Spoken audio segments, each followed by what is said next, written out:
dalam bicara kita yang lepas, kita sudah sebut mengenai jenis-jenis orang berkawan, ya. Berkawan kerana kebetulan, berkawan kerana ketentuan, ya. Berkawan kerana kita memilih kawan. Dan bila kita sebut kita memilih kawan, kawan yang dipilih itu ada 4 jenis, ya. Pertama ialah kerana kita suka dengan dia, dan yang kedua kerana dia dapat memberi kita sesuatu perkara yang kita nak di dunia. Yang ketiga, kita berkawan dengan dia kerana sama-sama menuju ke akhirat. Dan yang keempatnya, kita cintakan Allah. Kemudian lantaran kita cintakan Allah, maka kita ketemui ada manusia-manusia lain yang membuat sesuatu yang Allah suka, maka kita pun sukalah dengan dia.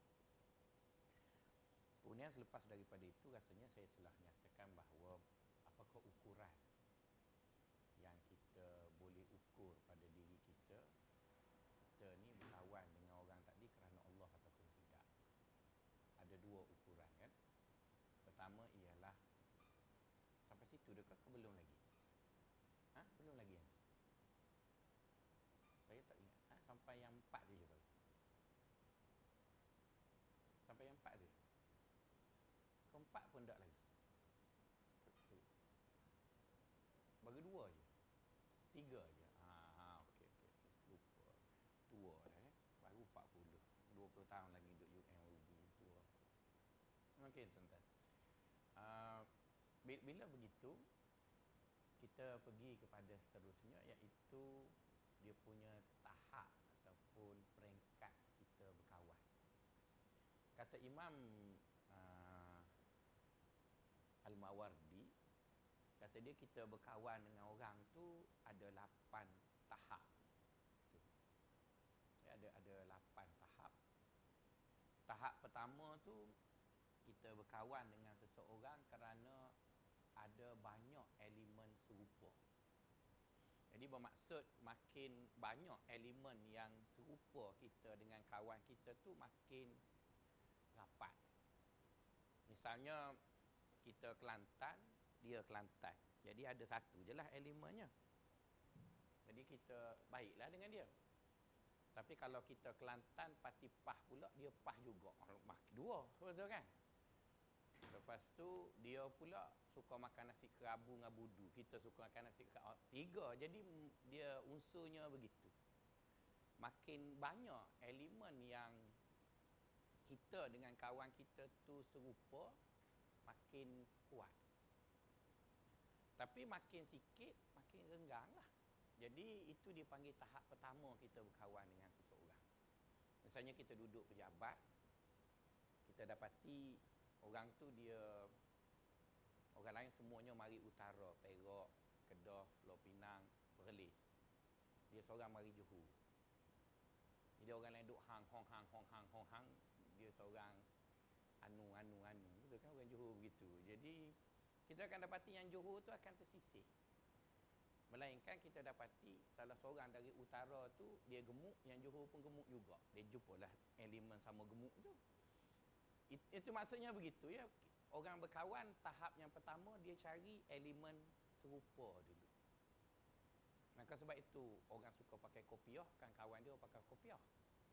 Orang pakai songkok, kan kawan dia begitu. Saya tak pakai songkok, tak pakai kopiah. Maka kuranglah ustaz yang berkawan dengan saya. Sebab ramai ustaz pakai kopiah atau pakai songkok, saya tak pakai apa. Jadi ustaz kawan dengan saya tak ramai lah. Anak murid pun ni pun tersilap, habis tok guru dah kali ikut baru mari. Jadi dia begitu dia punya konsep. Makin banyak elemen serupa, makin dia berkawan. Dan kita boleh tengok, ya, dalam sini. Yang pakai tudung bawah biasanya berkawan dengan tudung bawah. Yang tudung 2 tone dengan 2 tone. Dia begitu. Lepas kita tengok yang jenis pakai kerosan janggut dia berkawan begitu. Jadi ini baru tahap pertama orang tu berkawan. Dan kenapa dia berkawan di atas makna serupa? Sebab sama ciri. Ada elemen yang sama antara dia dengan kawan dia tadi. Kemudian bila elemen tadi mula bertaut, kan dia saling menguat sebab sama-sama suka tu, yang ni suka makan nasi Cik Noah, yang tu suka Cik Noah juga, maka pergi carilah Cik Noah dekat UIA, mungkin Cik Noah pergi UUM pun dia pergi juga lah, begitu sebab ciri sama. Maka dia pun dah bertaut tadi, dia naik level kedua, iaitu dia saling berhubungan. Dia saling berhubungan. Itu kita tengok walaupun lama dah orang tu pindah pergi ke SKR tapi telefon lagi. Jom keluar makan. Orang tu dah pergi ke fakulti komputer dah. Tapi oleh kerana dia berkawan dekat API lama dulu, telefon lagi, jom pergi makan kat Rosita dan sebagainya lah. Dia akan berhubung. Kenapa orang tu dah naik daripada tahap serupa kepada berhubungan? Sebab dia mula ngam. Ada kengaman, keserasian. Ya, orang Kelantan panggil skung. Kacik, orang ni teruk lagi kacik. Orang Pasir Mas kali ikut kacik. Kekacikan ataupun kesekuan. Itulah. Dia dah mula serasi. Jadi elemen mulanya ialah serupa kerana ada unsur sama. Jadi unsur sama tu bila mula bertaut, dia akan saling berhubung kerana dia mula serasi. Kemudian lepas lama serasi tadi, dia akan naik lagi pergi sampai seronok. Dia dah seronok. Yang tu suka tengok MotoGP pergi. Ada yang suka lagu rap, tu kan, ada yang suka lagu rock. Ada staf-staf duduk Akademi Islam pun bila masa-masa senggang tu lagu rock. Ada juga ya, tapi dia pakai tudung juga. Itu ya, dia seronok. Okey, kenapa dia seronok? Sebab setiap kali dia jumpa kawan dia tu dia rasa lapang. Yang dia serabut dengan bos pun bila jumpa kawan dia, dia serabut dengan suami dia, jumpa kawan dia, dia ada rasa lapang. Jadi sama membawa kepada saling berhubungan sebab bertaut akan membentuk keserasian. Keserasian itu akan menjadikan dia seronok. Kenapa dia seronok? Sebab dia mula rasa lapang bila duduk dengan kawan dia tadi. Maka sebab itu kita lihat kalau suami minat dekat motorbike, isteri jangan larang. Sebab biasanya dia akan habis duit untuk motor dan dia tak kahwin seorang lagi dah. Dia sibuk dengan motorbike ni, dia tak ada tempat orang nak duduk seorang lagi kat belakang tu, dia naik seorang Walaupun dia bayar installment mahal 800 sebulan untuk motorbike dia tu, tapi dia naik motor tu seorang. Kalau saya jadi bini dia, saya tak nak naik duk apa. Dia naik seorang lah ya. Tapi maksudnya dia rasa lapang. Saya pernah ikut profesor saya, dia pergi kelab penghisap paip. Dia ada kelab dia, orang hisap paip ni. Hisap, bukan hisap paip air tu ya, paip tu. Dia ada kelab dia. Jadi bila kita pergi kelab orang hisap paip tu, rupa pun lebih kurang. Jangguknya ada misai, lepas tu disah. Kitanya duduk kat situ.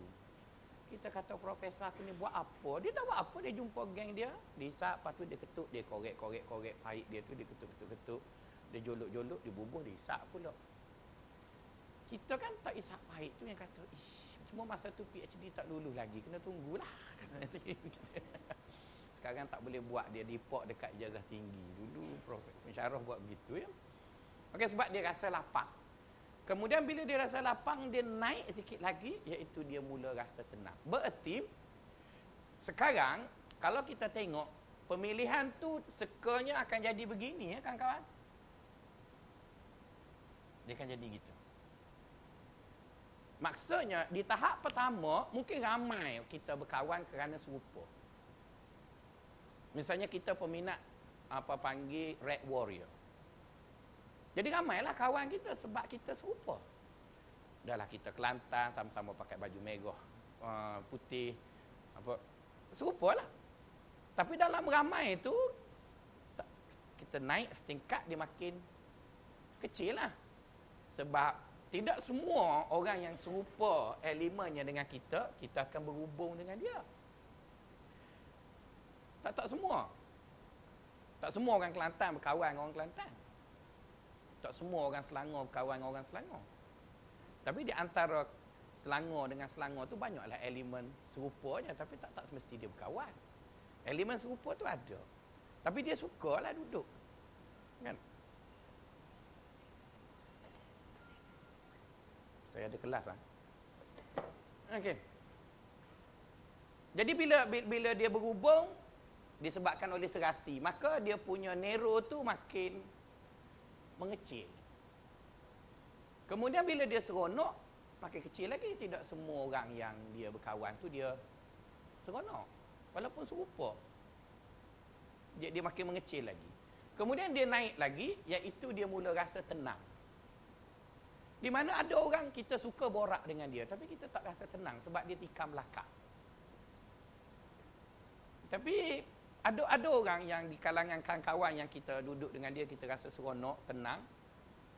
Tapi kita tenang duduk dengan dia.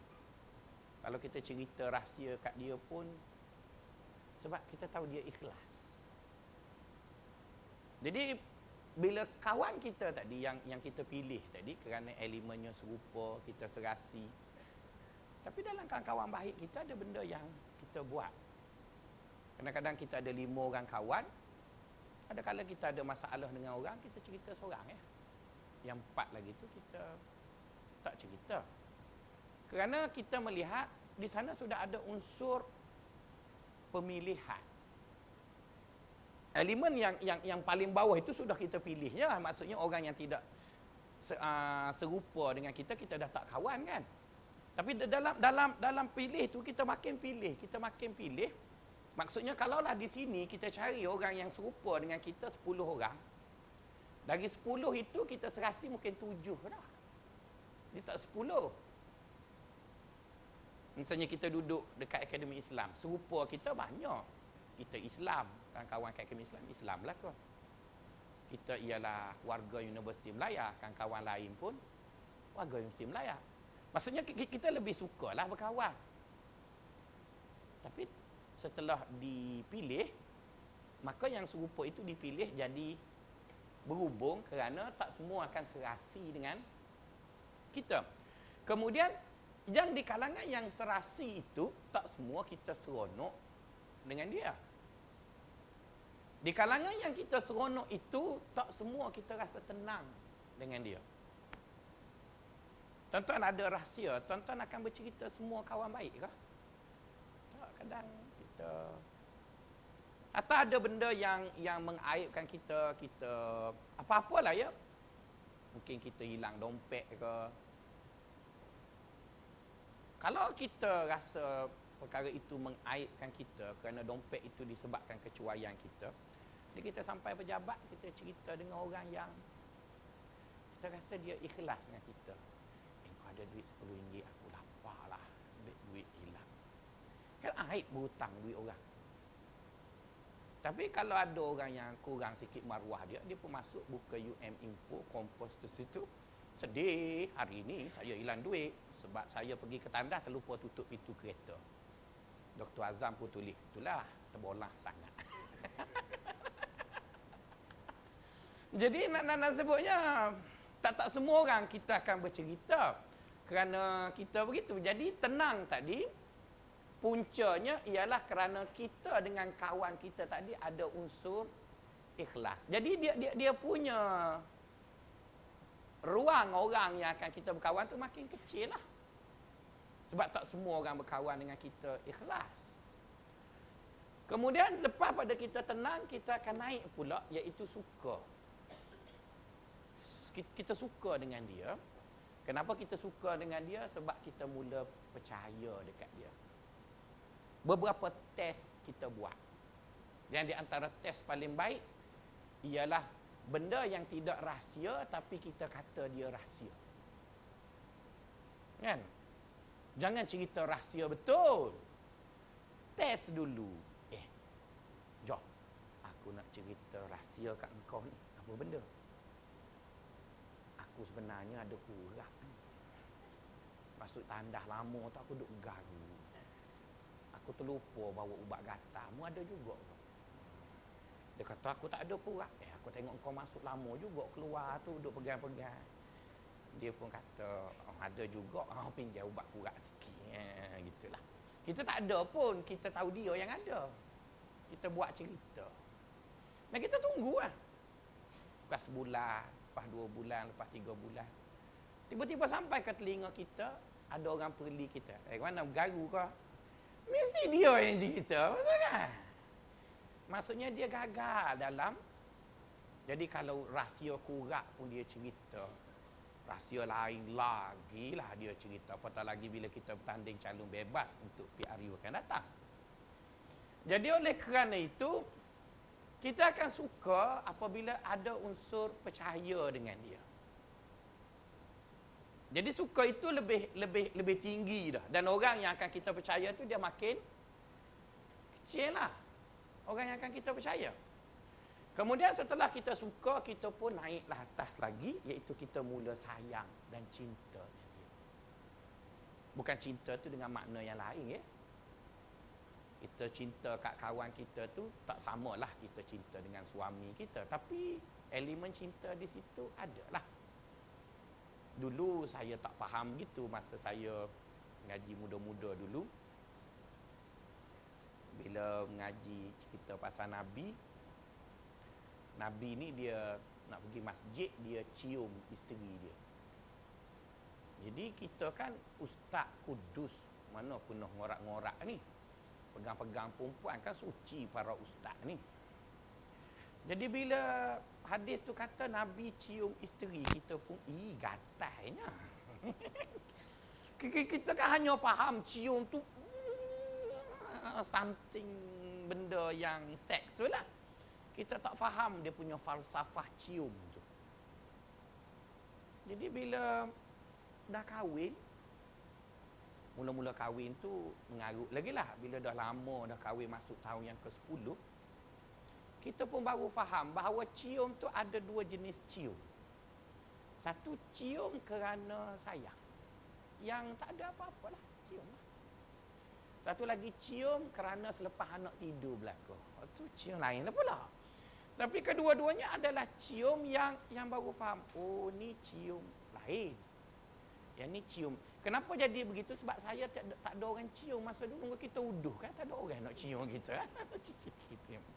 Jadi sekarang bini saya tu rabun mata dia, tersilap tengok macam mana saya jadi cantik pula kan, jadi dia cium jadi. Oh, baru kita faham bahawa Nabi tu bila dia cium isteri dia bukan kerana seks tu, kerana sayang lah. Jadi bila saya pula ada anak perempuan besar, mula-mula takut juga nak cium. Tapi bila kita cium dia tu, kita rasa dia anak kita. Tak ada pun dalam kepala benda yang lain melainkan sayang. Oh, baru kita faham. Jadi fahamlah kita bahawa bila kita cinta dekat kawan kita, bukan maksud cinta macam kekasih kita tu, itu cinta lain. Tapi makna cinta tu kita sudah mula rasa seronok, semualah elemen yang ada kat bawah ni. Kenapa? Sebab kita dah tengok dia mula berkorban untuk kita. Bila orang hentam kita dari belakang, kita tahu dia defend kita. Dia pertahankan kita. Bila kita nak buat satu benda, dia sanggup sokong kita. Maka dia akan menjadi orang tadi makin kecil, orang yang akan kita cinta. Tak mungkin kita akan cinta semua orang dalam bilik ini. Tapi adalah suatu yang logik kita mencintai seorang dua dalam bilik ini. Kerana orang yang akan kita cinta, dia mesti melalui proses sama ciri, dia serasi, kita ikhlas, kita percaya dan akhirnya kita tengok dia berkorban dengan kita. Jadi bila orang tadi yang kita suka tu, kita dah tengok dia korban untuk kita, maka cinta kita pada dia tu makin mendalam kerana elemen korban tadi ada. Kemudian setelah banyak dia berkorban, kita naik ke peringkat yang ke-7, iaitu kita mula kagum dengan dia. Kita kagum dengan dia. Kenapa kita kagum? Sebab dalam diri dia sudah ada sesuatu yang dilihat hebat di mata kita. Kita kan kagum dengan suami kita. Kau pun tak kagum dengan suami? Kagum. Kagum dalam makna kita lah. Orang lain tak nak iktiraf tu, itu hal lain. Cara apa aku? Dan suami perempuan mesti melihat perempuan dia kagum sebab perempuan telah melahirkan anak. Cuba suruh dia melahirkan anak. Renyok juga. Jadi berarti dalam diary hidup kita, di antara hubungan kita dengan dia, kita merasa kagum dengan dia kerana dia telah berbuat sesuatu pengorbanan yang kadang di luar jangka kita. Kita rasa mungkin dia akan berbuat setakat ini, tetapi dia telah buat jauh lebih daripada itu. Maka bila kita kagum, dia akan menjadikan kita tadi tengok pada dirinya tu ada elemen hebat. Bila semua ni ada hebat, ada korban, ada percaya, ada ikhlas, ada serasi, maka mulalah kita rindu kat dia. Mula kita rindu. Kenapa kita rindu? Sebab kita tamak. Kita tak mahu orang lain. Kita nak dia. Kan sebab itu bila suami kita dah kaya, kadang-kadang kita dah hilang dia. Kita dapat duit dia. Kita dapat kereta dia. Akhirnya kita buang duit, kita buang kereta, kita cakap kat dia, abang, I tak kahwin dengan RM. I tak kahwin dengan kereta, I kahwin dengan you. I tak nak you sibuk, I nak you duduk rumah. I don't care who you are. No. Kan? I tak kisah you naik chancellor ke, you professor ke. Yang aku kenal, aku kahwin dengan mu Yusof bin Dollah. Aku nak Yusof. Aku tak nak kau depan-depan tu. Kau Datuk, kau Tan Sri. Apa maknanya kau dapat semua tapi aku hilang kau? Mungkin dulu aku nama Bedah binti Debong. Sekarang aku nama Puan Sri Bedah. Tapi aku tak ada engkau buat apa? Memanglah lain sebab dik gitu. Tapi aku tak ada engkau. Engkau dimiliki oleh orang lain. Buat apa? Kau dimiliki oleh orang lain. Kau pergi ke sana, orang krek. Aku tengok engkau dalam surat khabar aja. Tapi bila tidur malam, mana Tan Sri Yusof? Tak ada dah. Siang kau Puan Sri Bedah seorang-seorang je. Jadi akhirnya kita cakap kat dia, I don't care who are you. Jadi, mu nak apa benda aku tak kisah. Maka sebab itu, orang-orang besar, isteri dia bila suami balik, dia sering mengamuk. Sebab tak ada umur. Semua tu kan. Itu saya tengok-tengok lah dalam TV. Tak tahu betul ke tidak. Tapi nak sebutnya puan-puan, bila kita rindu kerana kita tamak, yang menjadikan kita tamak kerana kita tahu dia hebat, yang menjadikan kita nampak dia hebat kerana dia telah berkorban untuk kita, yang menjadikan dia korban kerana kita percaya. Kenapa kita percaya? Kita tahu dia ikhlas. Kenapa kita tahu dia ikhlas? Sebab kita rasa tenang duduk dengan dia, sebab dia serasi dan dia sama ciri dengan kita. Jadi itu indikator yang dibuat oleh Imam Al-Mawardi, di mana tuan-tuan boleh ukur lah. Ya, tuan-tuan ukur kawan-kawan tuan-tuan dengan seseorang itu pada level mana. Pada level mana? Maksudnya, kalau tuan-tuan hidup ini tak ada seorang pun tuan-tuan rindu, masya-Allah lah. Masya-Allah. Dia ada masalah. Takkan dalam berkawan ni tak ada seorang pun. Maksudnya dalam hidup tuan-tuan tak ada seorang pun tuan-tuan nampak dia hebat sehingga tuan-tuan dia rindu. Tapi kalau banyak sangat juga masalah. Betul kan? Maksudnya penapis perempuan dah tak betul tu. Dia sepatut kat sini dia akan jadi kecil. Ya mungkin seorang dua je. Mungkin seorang dua. Kalau tuan-tuan punya pengukur tu dia dah terbalik, gitu, masalah dah kan? Dia mesti yang sini ramai. Sama ciri mungkin ramai. Serasinya makin kecil. Yang tu dan seterusnya lah. Jadi itu kata Imam Al-Mawardi apabila kita berkawan. Jadi kita ukur sendirilah tuan-tuan. Ya, okay. Berbalik kepada persoalan kita apabila kita berkawan seseorang kerana Allah, maka dia punya maksud kerana Allah itu, kita ni sayangkan Allah. Allah tu yang kita sayang. Jadi bila kita sayangkan Allah, maka kecintaan kita kepada Allah itu melempah ruah, meluak-luak. Jadi kerana kita cintakan Allah, maka dalam perjalanan kita menuju pada Allah yang kita cinta tadi, kita ketemui ada orang lain yang berbuat sesuatu yang menyebabkan Allah suka. Jadi kita pun mula menyukai dia bukan kerana dia, tapi menyukai dia kerana dia buat sesuatu yang Allah suka. Jadi kalau tuan-tuan suka dengan seseorang itu kerana itu, maka hubungan tuan-tuan dengan orang itu dipanggil berhubung kerana Allah. Saya ulang sekali lagi ya. Dalam hidup ini, kita nak menuju pada Allah, kita pun cintalah dengan Allah. Kenapa kita cinta Allah? Kita kenal dia, kita tahu dia dan sebagainya, maka kita pun jatuh cinta dengan Allah. Jadi kecintaan kita pada Allah itu terlalu kuat, menjadikan apa saja yang Allah cinta, kita pun cinta. Tuan-tuan kata tak fahamlah falsafah tu Ustaz. Mudah je.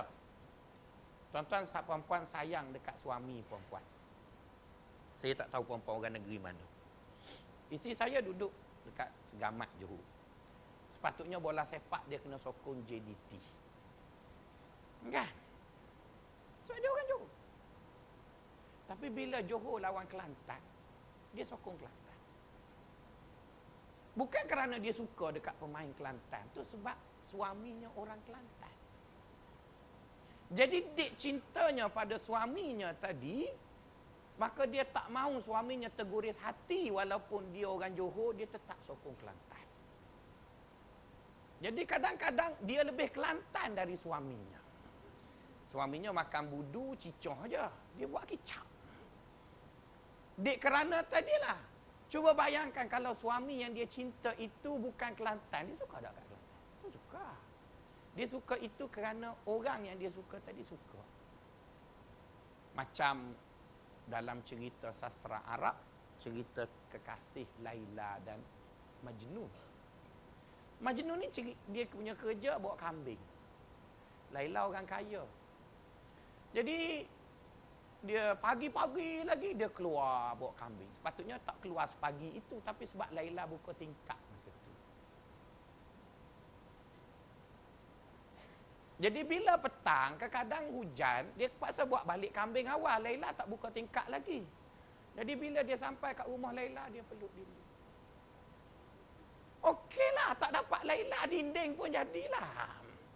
Jadi sekarang, dia suka kat dinding Laila tu kerana dinding tu ke? Dinding apa? Keras, habis melelah kulit dia. Sebab Laila duduk dekat bangunan tu. Jadi begitu jugalah bila kita cinta dengan Allah, kita jumpa dalam perjalanan kita tadi, ada orang buat benda Allah suka. Maka kita pun sukalah dengan dia. Tapi kalau kita suka dengan dia kerana kita ada kepentingan, maka itu belum dikira kerana Allah.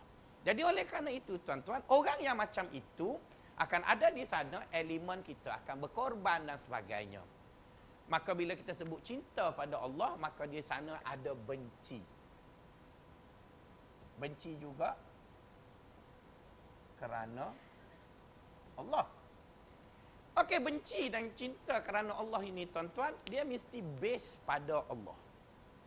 Maksudnya, bila orang yang kita sayang itu, dia berbuat sesuatu yang menyebabkan Allah benci, maka kita kena bencilah dia. Tetapi dia berbuat sesuatu yang Allah suka, maka kita juga kena suka. Sebab asas kita suka dan benci ialah Allah. Okey, macam mana kita nak luah benci tadi? Kata Al-Ghazali, apabila kita jumpa dengan seseorang yang buat Allah tak suka, maka ada dua cara kita meluahkan benci. Satu dengan cara luahan, satu dengan cara tindakan. Dia tak boleh semua benda tu kita bertindak aja. Macam kita sayang dekat anak kita. Bila dia buat suatu benda tak betul, takkan semua benda pakai satu standard je. Bertindak lempang kepang gitu ya. Dia ada step dia. Jadi bila apa yang dibuat tadi kita rasa tak munasabah untuk bertindak, maka jangan bertindak. Tapi munasabahnya sekadar memberi tunjuk rasa protes. Rasa protes. Masa saya duduk di pondok dulu, guru saya mengajar pasal hubungan suami isteri. Kata Tok Guru, kalau isteri kita tak dengar cakap kita, kita tidur malam, kita paling punggung.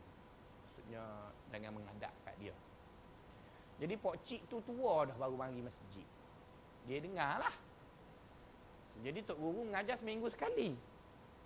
Mari minggu depan, sebelum Tok Guru tu mula mengajar, Pok Cik tu tanya. Dia kata, Tok Guru, ambo balik di rumah, bini ambo tak dengar ambo royak. Ambo paling belakang, dia muju. Tok Guru kata, dia takut. Apa dia seronok pula ambo paling belakang. Muju tu maksudnya, okeylah, dah awak paling belakang, saya pun tak kisah dengan awak. Tok Guru tu tanya, bila buat tu? Baru buat. Oh, Tok Guru kata, tak jadi, lepas 40 tahun nikah baru nak buat paling belakang. Dia paling belakang ni kena buat mula-mula nikah tu. Kan, mula-mula kahwin, isteri tak dengar, kita pun protes paling belakang. Barulah isteri takut. Tapi bila dah tua, kita paling belakang, dia baru mujuk. Tak payah masak dah, nak merajuk gilah mu orang tua. Kan? Jadi dia tak kena musim, tak boleh juga. Protes ni dia kena tengok. Kalau isteri pun dah serabut dengan kita protes, dia baru alhamdulillah. Dah merajuk, gosok sendirilah baju. Saya tak merajuk dengan bini saya sebab aku kena gosok sendiri baju. Jadi kalau nak merajuk pun lepas siap dia gosok baju, lepas apa baru merajuk. Sebab kita dah terlebih dah, kahwin masuk 20 tahun dah, dia kenal dah kita. Lagi teruk kita merajuk separuh. Merajuk pukul 10, pukul 12 kita cari dia pula. Dia kata tunggu je lah, sekejap lagi. Jadi bila kita sebut luahan itu, dia ada makna protes. Tapi protes itu mesti tahu caranya, tindakan caranya. Sebab kita berkawan kan kerana Allah. Jadi oleh kerana kita sebut dosa, maka dosa itu perlu dikategorikan. Ya? Dosa itu perlu dikategorikan.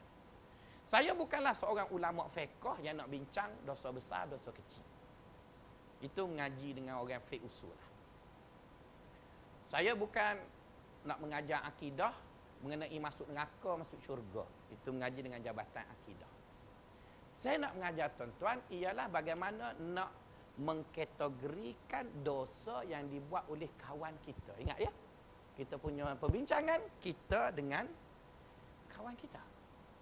Bukan orang lain ya, kawan. Jadi bila kita dengan kawan kita, maka kategori dosa itu perlu dikategorikan begini. Dosa ni ya. Sekarang kawan kita buat satu benda yang Allah tak suka. Jadi kita kategorikan dulu, dosa itu ada dua jenis dosa. Satu dia panggil dosa akidah. Yang satu lagi dosa bersifat perbuatan. Ya, ada dosa dalam kategori akidah. Satu lagi dalam bentuk perbuatan. Dosa dalam bentuk perbuatan terbagi pada dua pula. Iaitu dibuat secara dibuat secara kerap. Jadi jika kawan kita buat dosa, dosa itu dalam kategori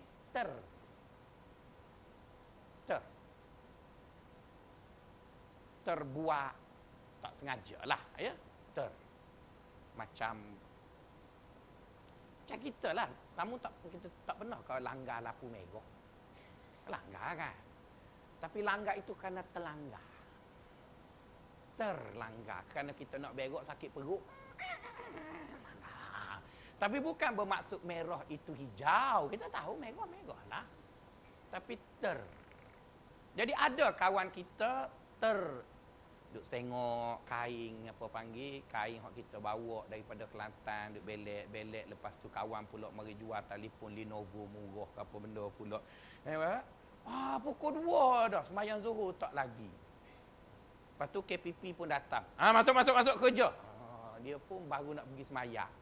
Betul kan? Dia bukannya terbiak dia tiap-tiap kali masuk kerja baru nak sembahyang. Pukul 1 sampai pukul 2 jual kain. Bukan. Dia hari tu je.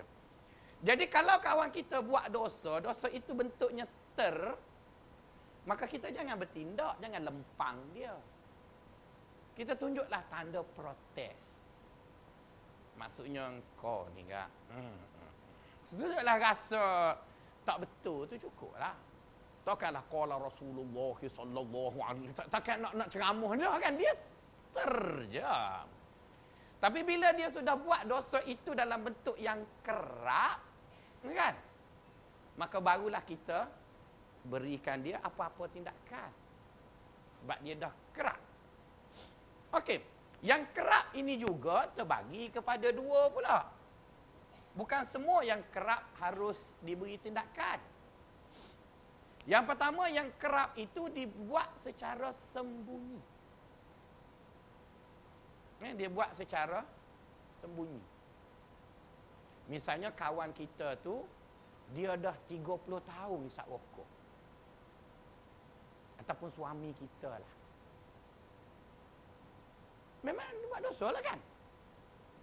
Tapi dia tak adalah hisap rokok depan orang. Dia tahu dekat Yusi Melaya ni semua kawasan tak boleh merokok. Maka dia pergilah bawah longkang belakang bukit kau. Tu dia main. Sehingga kau pergi mana Yusuf? Ada barang jatuh dalam longkang tadi. Kita. Tapi bila kita pergi tengok tempat dia selalu masuk longkang tu penuh batang rokok. Dia buatlah tapi dia sembunyi. Sebab orang ni kan tuan-tuan dan puan-puan, dia ada tabiat masing-masing. Ada orang dia baik, tapi dia tak boleh tengok kain tuala hotel. Kan ada orang dia profesor dah, jusa dah, gaji puluh ribu. Tapi bila pergi kerusuh je pantang ada. Sudu hotel lah. Muncul kapal terbang dia tak ambil pelampung. dia orang panggil dia ada perangai, orang Kelantan panggil ngetik. Panjang tangan. Dia tak adalah curi duit juta-juta, dia suka buat souvenir. Masuk hotel, souvenirnya tuala tu. Jadi sebab itu bila orang tanya dia nak pergi hotel mana kerusuh, dia akan sebut hotel lain-lain sebab dia kolektor tuala hotel. Dia ada perangai macam tu. Sabun tu okeylah, dia kira barang habis guna. Ni tuala. Urus dia tu selalu kena bayar denda sebab kalau panggil dia pergi kerusuh. Kan? Tuan-tuan tak pernah jadi organizer. Gelak tu tahulah tu, kan? Tapi dia tak adalah jahat, rompok duit Usi Melaya. Cuma perangai dia macam tu. Dia jenis suka ambil dan tak bolehlah sebut siapa-siapa tu tak baik. Tapi maksudnya ada orang perangai macam tu. Ada orang pula dia jenis pantang tengok pen cantik. Bukan dia baik, cuma bila dia pergi kat meja kita aja, cantik pen. Lepas tu, ilah. Ada gitu. Tengok-tengok ada atas meja dia, betul kan? Bubuh nama dia nak pula, bubuh selotik nak pula. Selotik mahal pula tu, tak payah nak cabut. Kita kata aku baru beli semalam, ada atas meja dia dah. Ada. Jadi dia buat dosa, tapi dosa dia tu sembunyi. Jadi oleh kerana dia buat dosa sembunyi, maka kita sebagai kawan kena tegur. Tapi tegur kita bukanlah bentuk tindakan pemulawan, memutuskan kawan. Tak, sebab dia kawan kita. Kan? Ada kadang-kadang cerita pensyarah, klaim lebih. Betul kan? Kita pun heran dia pergi ikut lebuh raya mana. Kita tanya plus kata 240 km. Tapi tengok sampai kat kita tu 360.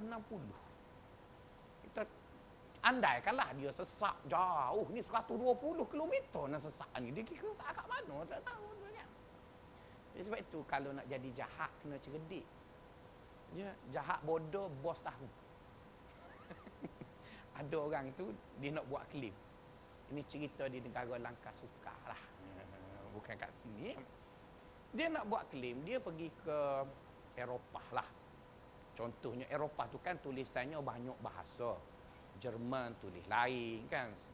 Sepanyol tulis lain, Italiano tulis lain, betul kan? Jadi dia minta peruntukan seminar untuk pergi ke Sepanyol. Jadi sampai di Sepanyol seminar 3 hari, maka sepatutnya dia attend 3 hari. Jadi dia claim lah. Tiba-tiba dia terlupa, dia upload gambar Facebook hari kedua dekat Germany. Kan? Duduk di Germany. Lepas tu resip hotel pula tulisan Jerman. Jadi boh dia tengok terik ke Sepanyol. Macam mana bermalam? Kalau bermalam tu tak apa. Gambar dekat Facebook tu pagi lagi kat Jerman. Bila pergi bentang ketahnya? Jadi bila dia buat macam tu, dia buat salah lah kan. Tapi dia kawan kita, dia buat secara sembunyi. Penipu amatur. Jadi dia nipu lah kan. Tapi dia amatur lah. Dia tahu gitu. Maka kita kena tegur dia. Tapi bukanlah dengan suatu tindakan yang terlalu kasar. Sebab dia masih tidak. Tapi bila dia buat secara kerak tetapi ianya secara terang. Yang ni lain pula. Dahlah buat kerak. Terang pula. Kerana kekerapan bercampur dengan terang itu dosanya besar. Sebab terang menunjukkan makna bangga dengan dosa tu. Dahlah benda tu dosa. Awak kerak buat. Awak buat depan orang. Maka itu menunjukkan awak bangga tak takut langsung dengan Tuhan. Yang ni dia masih juga ada rasa takut. Tuan-tuan. Ini masalahnya dia rekod ya, dia duduk upload.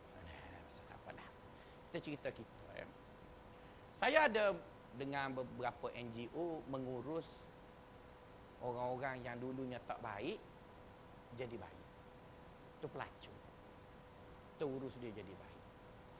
Kita orang yang tak pernah buat jahat kan. Kita punya imajinasi seksual kita mungkin 40% lah. Gitu. Tapi orang jadi pelacur ni dia punya imajinasi seks dia tu over control. Jadi cuba bayangkan bila dia bertaubat dan dia pula tak ada pasangan. Kan dia dah umur 45, 46, dia dah tak nak jadi pelacur, dia jadi baik. Tapi dia belum menopause.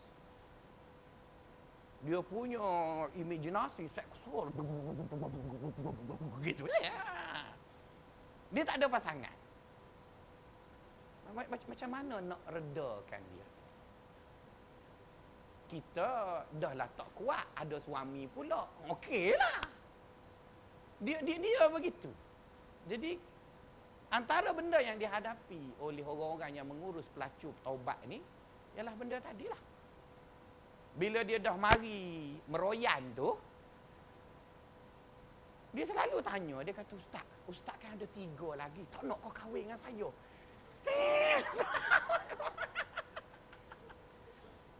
Bukan goda, dia cakap derek. Goda ni dia duduk gitu kan. Dia cakap derek. Dia kata, saya ni okey lagi, Ustaz tak nak ke? Sebab dia perlu benda tu. Dia manusia, tuan-tuan. Dia bukan ustazah. Kita suruh dia puasa, dia kata puasa Ustaz tak jadi ni. Nak macam mana ni? Kita orang baik-baik ni bolehlah kita cakap as-saumu junnatum bla bla bla, hadis Nabi kalau siapa puasa dia akan tukar. Itu dekat orang baik-baik macam yang mesti melayan ni okey. Ni orang pelacur yang masa muda dulu 18 kali sehari. Tiba-tiba dia taubat. Macam mana nak urus dia? Itu yang saya bengong sekarang tu. Dengan rakan-rakan dengan NGO ni macam mana? Nak cakap macam mana? Kalau dia tak rekod tu, saya cakap lah. Oleh kerana dia rekod tu, kita bersopan dah sikit. Jadi nak sebutnya, tuan-tuan, ialah ada orang berada dalam satu situasi yang bukan mudah nak kontrol tu. Tak semudah kita cakap. Kita cakap gitu, okey lah sebab kita under control. Kita duduk dengan orang baik-baik. Lepas tu kita pula orang baik. Dia ni memang orang jahat dulu dan dah jadi baik. Lepas tu pula dalam kemeroyanan itu, mari pelanggan lama. Nak buat macam mana? Kita yang jaga dia dah balik dah. Kita hanya sebut, takut. Itu je lah. Takkan saya nak bubuh CCTV. Bukan kerja kita nak jaga dia. Kita hanya sebut, dah tobat, cuba kekalkan dengan tobat, momentum baik tu begitu. InsyaAllah, Ustaz. Kita balik. Lepas kita balik, marilah pelanggan lama dia. Puan-puan nak cakap apa? Dulu puan-puan masa saya duduk Manik Urai, saya tak jumpa orang macam ni.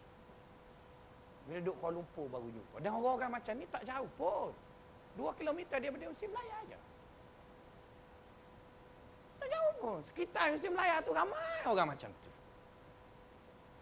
Jadi, itulah bila jadi jaringan masyarakat jadi macam tu lah. Bengonglah kitanya. Minta grant FRGS tak tahu dulu ke tidak pasal dia orang tu. Iaitu, macam mana orang ni kita nak tolong dia. Kalau kita nak punish dia, kita kata, oh masuk neraka ni, masuk neraka.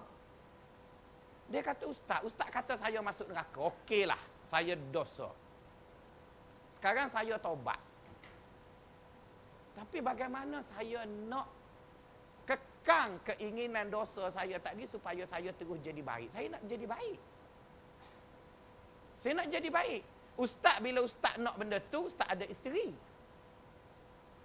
Saya, Ustaz tu ada 3 lagi kosong. Kenapa tak nak ambil saya? Oh, kata jangan cakap bab tu. Tu lah masalahnya.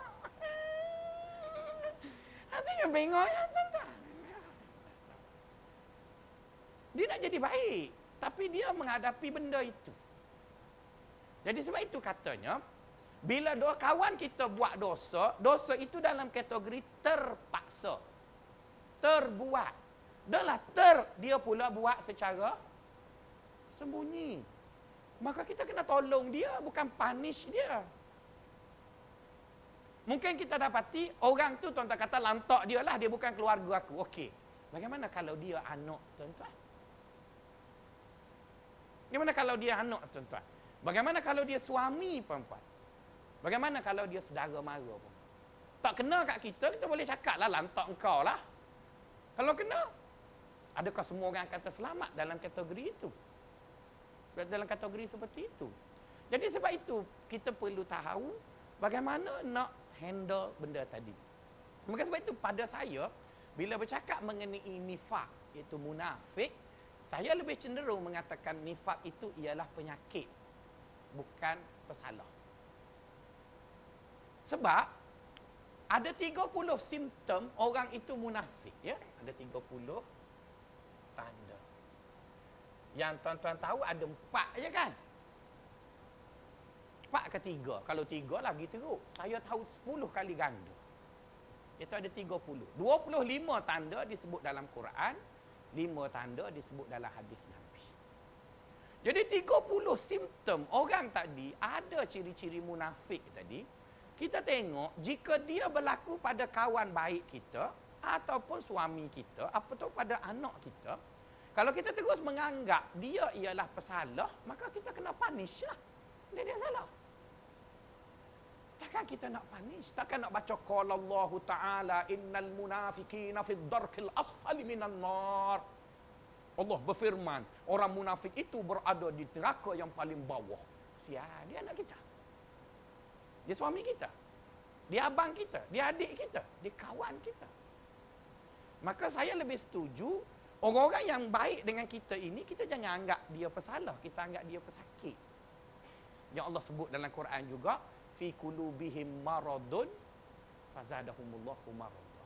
Mereka itu dalam hatinya ada penyakit dan ditambah dengan penyakit-penyakit yang lain. Berarti kena tolonglah. Seperti mana kita tolong rakan-rakan kita kat Mesti Melaya yang sakit, Mesti Melaya bagi klinik penuh. Tambah Mesti Melaya tak kata, tu hang cari pasal, duk minum air manis banyak sangat. Aku tak nak tolong. Boleh dia cakap gitu. Sebab dia sakit lah, kita tolong dia tu. Cuma ubat yang dia ambil berkala, sekarang kena ambil kat PPUM. Dah lah. Untuk ambil kat sana. Tapi nasabahnya dia sakit, kena tolong. Jadi kawan-kawan kita, adik-beradik kita, bila dia ada simptom munafik, 1 dari 30 itu, kita kena tolong. Jadi nak tolong itu, kena tahu puncanya. Apa punca das. Maka sama jugalah apabila kita kata benci, dia tidak semudah, dah mu buat salah, buat kawan aku. Buat salah, buatlah kawan aku. Buat salah, tak payah kawan aku. Akhirnya jadi kera sumbang. Siapa nak kawan dengan kita? Kita sendiri pun buat salah juga. Jadi bila sebut benci, tidak bentuk membenci itu memutuskan persahabatan. Tapi benci itu ada bentuk luahan, ada juga bentuk tindakan. Okey, apabila sebut akidah pula, dia ada 3. Ya, satu dia panggil kufur. Kufur ni rasanya tak payah bincang lah. Takkan kita nak berkawan kerana Allah dengan orang kafir. Yang kedua dia panggil fasik. Yang ketiga dia panggil bid'ah. Bid'ah ni macam kawan kita tu tiap-tiap hari Jumaat, hari Sabtu ke pergi jumpa Tok Bomo, Raja Bomo ke. Betul kan? Duit hilang jumpa Bomo, anak nak beranak jumpa Bomo, betul kan? Semua Bomo. Lepas tu ada tulisan kad terbalik nombor 52 pusing terbalik, rayuk kapur capur tulis atas mangkuk ke apa benda. Dia buat benda-benda yang macam tu. Di mana pada perbuatannya dia tidak salah, tapi dia salah pada akidahnya.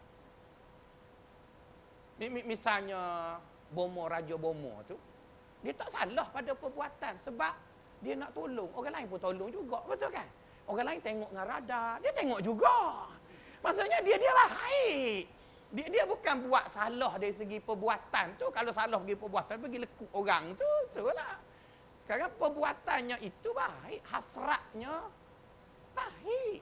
Cuma orang lain kena naik jet terbang, dia duduk atas tikar. Jadi maksudnya dia tu baik pada saya. Cuma akidah itu yang masalah tu.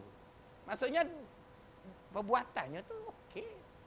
Macam kita tengok orang buat benda-benda bid'ah lah yang mengarut-ngarut, yang berselawak melompat-lompat kan sekarang sudah ada satu trend kan.